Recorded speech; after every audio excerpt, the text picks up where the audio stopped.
আসসালামু আলাইকুম ওয়া রাহমাতুল্লাহি ওয়া বারাকাতুহু। সম্মানিত দ্বীনী ভাই ও বোন ও সুপ্রিয় পাঠকরা, আপনারা দেখতে পাচ্ছেন আমার হাতে একটি বই, যে বইটির নাম হচ্ছে জিকিরে জামিল।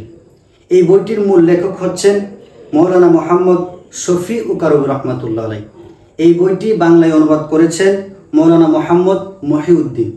আমরা সকলেই জানি রাসূল পাক সাল্লাল্লাহু আলাইহি সাল্লাম তিনি অসম্ভব সৌন্দর্যের অধিকারী ছিলেন। আল্লাহ সুবহানাহু ওয়া তাআলা আল্লাহর হাবিবকে তিনি অসম্ভব সুন্দর আকৃতি দিয়ে সৃষ্টি করেছেন। আমরা যদি রাসূল পাক সাল্লাল্লাহু আলাইহি সাল্লামের চুল মুবারক থেকে পা মুবারক পর্যন্ত প্রত্যেকটা অঙ্গ প্রত্যঙ্গের বর্ণনা জানতে চাই, ফজিলত সম্পর্কে জানতে চাই, তাহলে এই বইটি হতে পারে আপনার জন্য সেরা কালেকশন। সম্মানিত ভিউয়ার্স, আমাদের ভিডিওর স্ক্রিনে দেওয়া নম্বরে আপনারা যোগাযোগ করতে পারেন, আমাদের হোয়াটসঅ্যাপ নাম্বার যোগাযোগ করতে পারেন, অথবা আমাদেরকে মেসেঞ্জার নক করতে পারেন এই বইটি নেওয়ার জন্য। ধন্যবাদ।